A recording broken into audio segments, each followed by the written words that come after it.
Good morning from WKYT News. I'm Bill Bryant. We welcome you to Kentucky Newsmakers. Hope you're enjoying your weekend. Back to school. Later we'll hear from Dr. Thompson as Kentucky's colleges and universities get ready to roll into a new school year. But first, Fayette County Public School Superintendent Dr. Demetrus Liggins is here.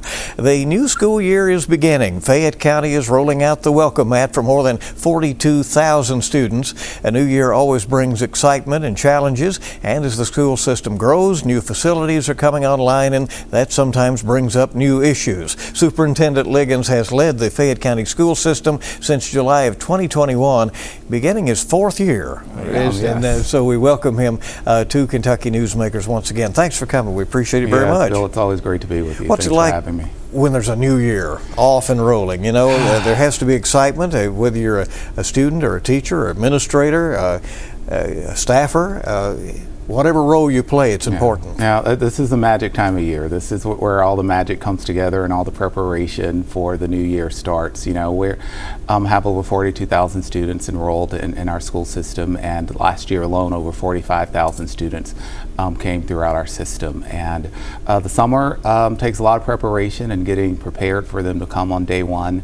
But once all of that happens, school just kicks into gear, and everyone does exactly what's needed in order to make sure we start off on a great foot. It's a very diverse student body in Fayette County, isn't it? Yeah, we continue to increase in our diversity. I didn't realize this until after I moved here, that we're one of the largest states for refugees, and so we receive a lot of refugee families. Of course, we receive families that migrate here from other countries as well as other states, and we just continue to increase in our diverse languages that are offered and taught by spoken by our families. And so we have a lot of programs in place, though, to make sure that we're meeting the needs of all of our students as those demographics change.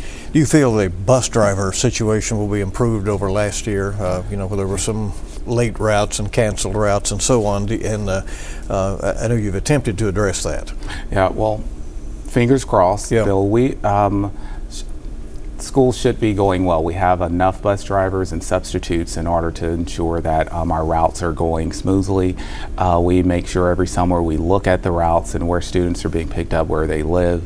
And so we are really prepared to ensure that it's a great school year where every student that needs a ride is getting a ride, and that they're being picked up in a timely manner to get them at school on time and home in a timely fashion as well. We're always looking, of course, to hire more bus drivers, as a lot of our drivers are retirees that may choose at any time to go back into retirement from their first careers, and so we are always looking to recruit and ensure that we always have a hefty bunch of drivers. Do you rent some buses in addition to those the district owns? We do not. No, we own all of our buses as a school system. How much has the higher pay for Fayette County teachers helped you to recruit teaching staff? Well, you know, not just teachers, but I mean, the board invested into millions of dollars into our classified staff, including bus drivers, the year before they invested in teachers.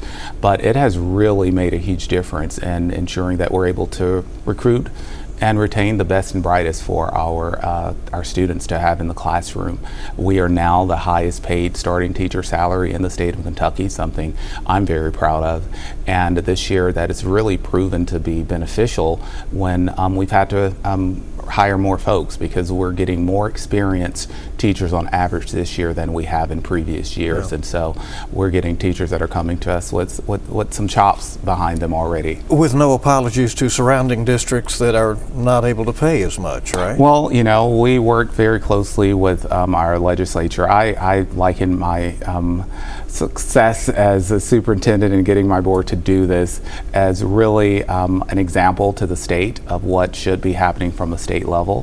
Fayette County, unfortunately, we are a district where the majority of our tax dollars come from local and not the state, whereas constitutionally, of course, the state is supposed to provide for education. And so we are fortunate in that aspect where we have a community that supports our public schools and are willing to pay that. But it is certainly something that I hope legislatures will look at as an example and how we're able to do it, and understand that we must increase teacher salaries throughout the state simply to maintain competitiveness and to make sure that we're keeping up with what's happening in our surrounding states as well. So you take that stance even though Fayette County was able to do a major increase on its own? Absolutely. I would love to see every district around us being able to increase teacher pay. I think it's very important for our profession as a whole, and I think teaching is one of the hardest jobs that exist, and one of the most important at that. So really, I would welcome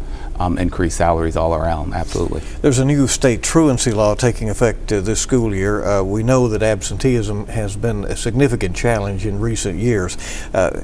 How do you tackle that and get students to school? Yeah, well, we spent so much time during the pandemic telling our families and our students to stay home if you're sick, if you feel sick, if you think you may be sick, if you've been around someone that's sick.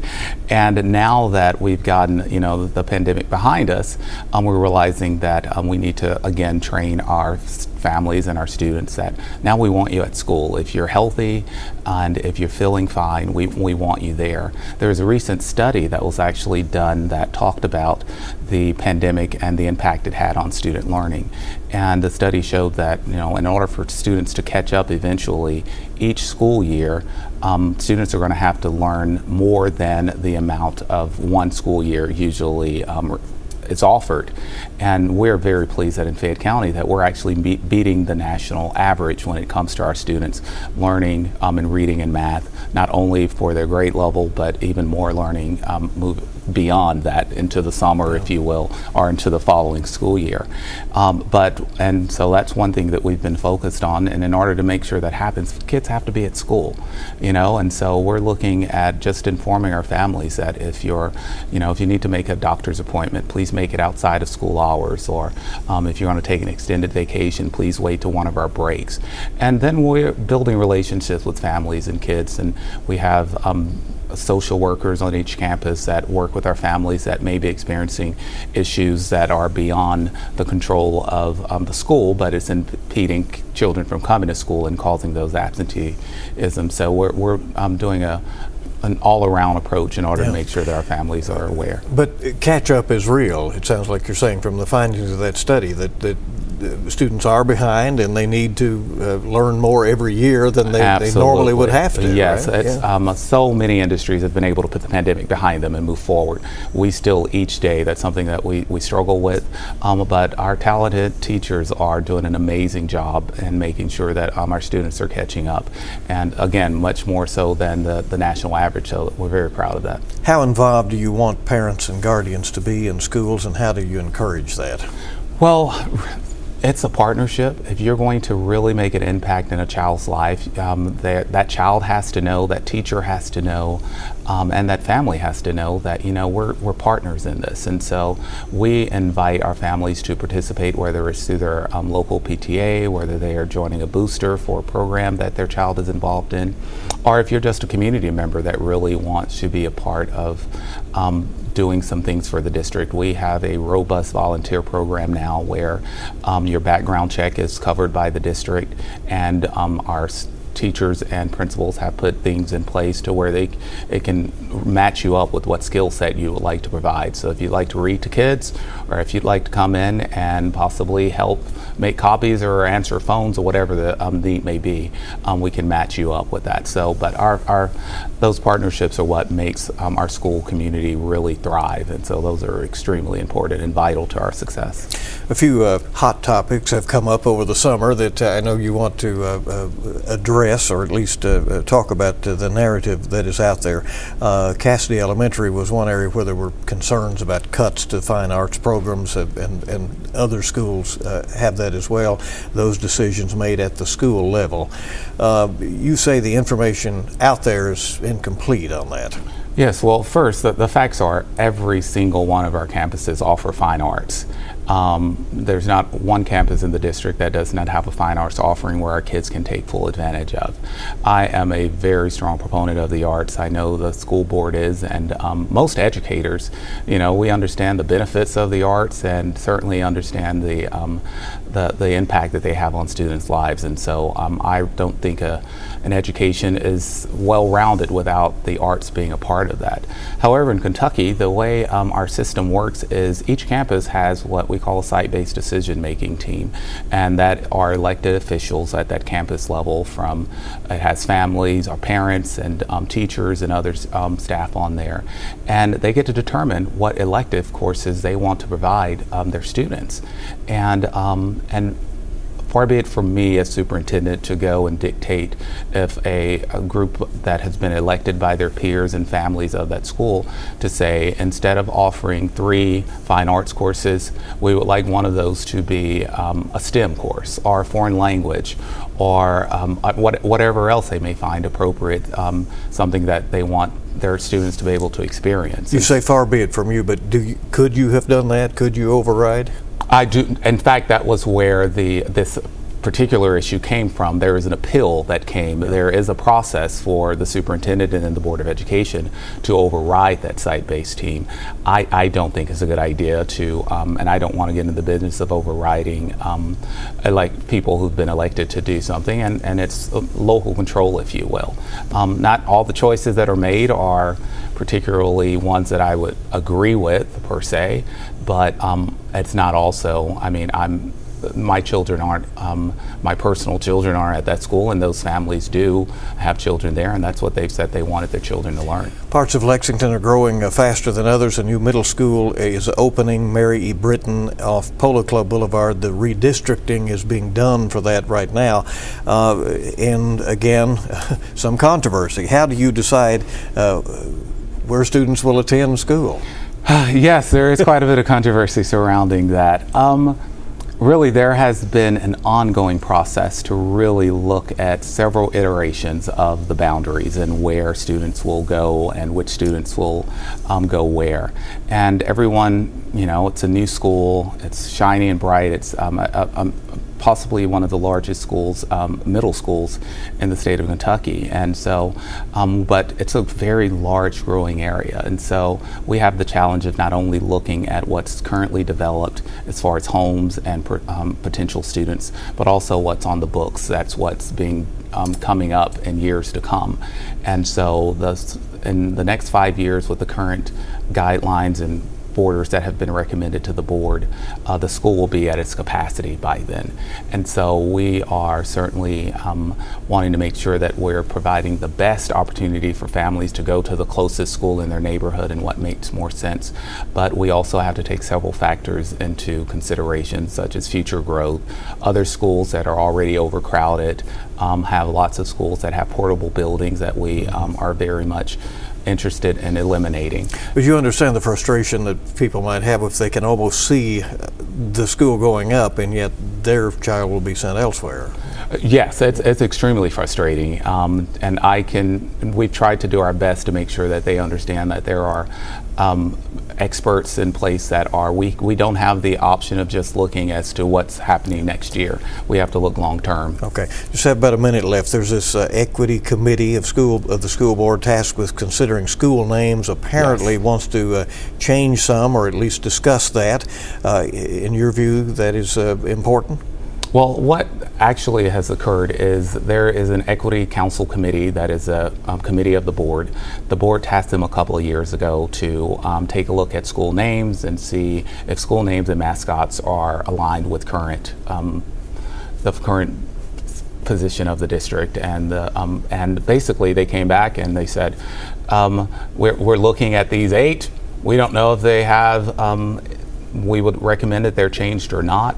2 of them right now, we suggest you possibly move forward and form another committee to look at them. But there's absolutely, this may never come to the board again. This is just something that they've stated that they're looking at. And so it could very much end up being a moot point, but it's certainly not a plan to change school names at this point. That is something that would be part of a community involvement and surveys and conversations. And so at this point, it's simply this committee of the board has said, these are 8 schools we're looking at, and you may want to look a little further into them. All right. Dr. Liggins, thanks for coming. We appreciate it very much. Absolutely. Thank you, Bill. It's always a pleasure. And a good school year ahead, hopefully. Right? Thank you. Stay with us now. Dr. Aaron Thompson joins us from the Council on Postsecondary Education, overseeing colleges and universities as they're ready to roll as well.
Welcome back to Kentucky Newsmakers. Kentucky's colleges and universities are getting rolling with a brand new year. Many Kentuckians are also getting training and credentials that will open up opportunities and provide higher pay. Dr. Aaron Thompson is the president of the Council on Postsecondary Education. He was recently awarded the Exceptional Leader Award among his peers in all 50 states. He's here with us now on Kentucky Newsmakers. Welcome. Congratulations on that big honor, by the way. Thank you, Bill.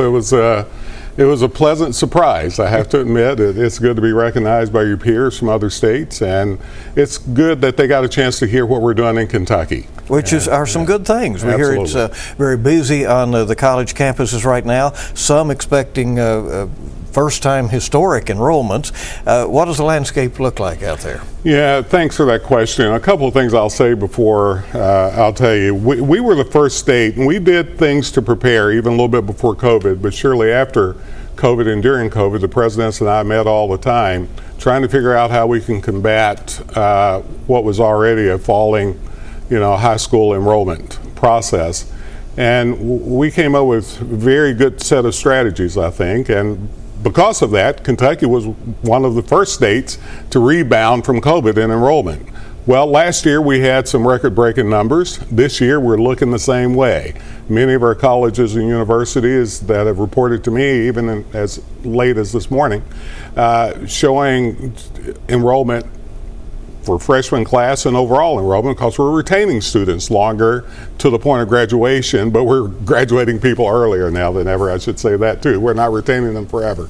But overall, with that in mind, we should have some good enrollments this fall. What is driving those positive trends? Well, I think three things. One is that we are really looking at how we go in and specifically give all students a chance to be successful. Students from Kentucky, we're giving them wraparound services that they need, and we're saying, come on to us, we'll give you that college degree or credential that you need to be where you need to be. The second thing is that, we've, and thanks to the General Assembly as well as our campuses, we're looking at last dollar in. You come, if you don't have the money, we'll figure out how to get you through at a low cost. Affordability is a big item, and I'll throw in that our debt, student loan debt, has gone down tremendously in Kentucky. As well, only about 42% of our students now borrow money, which we're very happy about. That fell from 59%, so we're doing that good stuff. The third thing is that we've reached out to out-of-state students to come in to us and say that if you come in and get this credential, we want to keep you in Kentucky to help build the workforce. And so we looked at pricing models in a variety of ways to make that happen. So those are the three things that I think are driving enrollment, but I would be remiss if I didn't say that we're focusing heavily on completion, of course. That is driving enrollments also. Major jump in the Kentucky Community and Technical College system as well. And the retention rates also climbing there. Some are opting for that credential, that maybe alternate way into the workforce that is not necessarily a college degree, or it may be at KCTCS. Absolutely. First of all, it is a college credential. I tell people it doesn't have to be a 4-year degree. It may not even have to be a 2-year degree, but it has to be a credential that matters, that will be able to get a student to employment to get paid a decent wage. That's the way we count it in our attainment process. And that is growing because we have immediate needs. We're having a robust economy. People are coming in needing those educated people to work in their, in their factories, and not only factories, other places. But what we're seeing also is that we're getting many of our 4-year institutions getting those folks in there too. But KCTCS, who had in previous years falling enrollment, especially around adult learners, we're bouncing back. And I think partially because we're working with employers now more than ever, not just with our 2-year colleges, but also with our 4-year institutions. We're bringing them on the front end and say, what do you need now, true enough, but what are you going to need in the future, 5-10 years down the road? And so that's our philosophy now when we are talking about workforce engagement or business partnerships. And so that's been the case. Do we have a situation in Kentucky where sometimes there is the confidence needed? Once you get in and you start swimming, you realize, I can do this. I mean, your own story, so inspiring, is that you learned what you could do and you kept going. Absolutely, and I think that's mainly the case. We talk a lot about the value proposition, that people don't see value in college anymore, students. Well, partially because we haven't done our job. I tell people we're the choir, but we haven't sung very well. And letting them know that you can come to college. You are college material. You can afford to go to college even. We'll help you do that.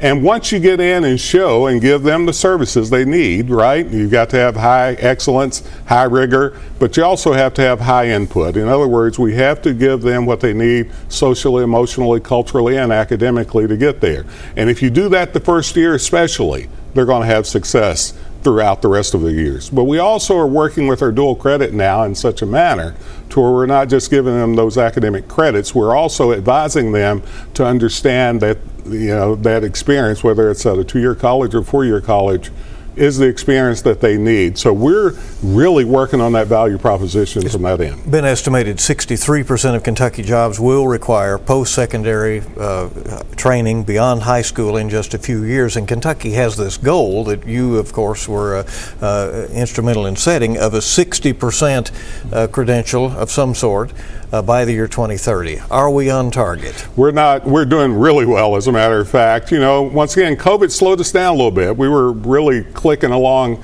even better, but we're at 55.3%. And by 2030, we're saying 60%. Now, I appreciate you bringing that up, because that 60% just wasn't picked out of the air. We use data. We have one of the best data systems in the nation. We showed that by 2030, 63% of you will need a college credential of some sort, could be a KCTCS workforce credential, to be able to get a sustainable job. Now, Bill, about 90% will need one to move up the ladder. So this is truly about how we get people to truly see higher education really as the route to their long-term, not only employment, income, but also building wealth. And the lifelong learning, the continuing education, right? If it sounds like. Exactly right. 2 things I tell people they should do in college more than anything else, the professors that I talk with. One is help students to realize what they don't know to be successful. And number 2, how to go about finding it out. And that's really building that lifelong learning. That's what college is. I mean, it's not, you don't learn everything in college, but you should be able to have the baseline to learn everything throughout life. This FAFSA situation has been confusing and challenging as people try to figure out if they're eligible for financial aid. A new form was released. There have been delays. There's another form coming, I guess. Where are we with all of that? Once again, very disappointing. I won't lie. We've been working with U.S. Department of Education for a while to reduce the FAFSA experience, I call it. I mean, make the form shorter, make it easier for parents and families and students to fill out. And they've been working on that for a while, and it was supposed to be out last October 1, and they said, well, and of course I've been to D.C. talking with them a lot, as you know, and they delayed it to December. It really didn't get out then. It got out a little bit later in workable order. Then we had some issues with it then. So we're running really late this year. We're running behind in Kentucky on FAFSA fill out, which is really problematic. We're doing well on enrollment. We just have to make sure they can get the money. In Kentucky being a low-income state, many of our students will need that money, need those federal FAFSA dollars, Pell or whatever. The other piece that is a little bit more problematic, we found out just a couple of weeks ago that now, instead of rolling out, the FAFSA will still be rolled out in October, but only for a select few, not enough. And they're saying now it'll be December before they roll out all of it. I hope we don't go down the same path we went down last year, this coming year, because we can't afford that again. And so we're working with U.S. Department of Education, we're working with other state agencies, people like me, to make sure we can combat that any way we can in our state to make sure that students get it. Now, one of the other pieces too, our state grants, CAP grants, KTG, is based on federal Pell eligibility. So that even hinders this process. Well, I can see it's frustrating. I understand that. Few seconds left. Are the schools and parents doing a better job, and is there something they can do to help those students identify early on a path so they can get to college, get and get going in a direction toward a career. Absolutely, and we need to do a better job in higher education. We need to be aligning careers with the majors that we have and let students know it early. Yeah, we are working, our Kentucky Advising Academy and others are working with our counselors in high school, but we need to do better with parents, and hopefully parents can get engaged themselves in helping the student figure out what he or she really has the propensity to think about. They may not know exactly the major, but they should have an idea what are the possibilities of career. And more we can start this in 7th, 8th, 9th, 10th grade, the better that students will be able to see themselves connected truly with the future that they want. Aaron Thompson, as always, we thank you for coming by. Thank you, Bill. Keep us up to date. We'll keep watch on that FAFSA situation. I know that is still continuing to be an ordeal. Right? Yes, absolutely. Right. Everybody, we'll wrap up Kentucky Newsmakers in just a moment.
I do want to thank you for being with us for this edition of Kentucky Newsmakers. We'll have coverage of the Democratic National Convention, the Kentucky delegation there throughout the week ahead, and the latest updates always on WKYT News and WKYT.com, as well as our app. We thank you for joining us. We hope you make it a good week ahead.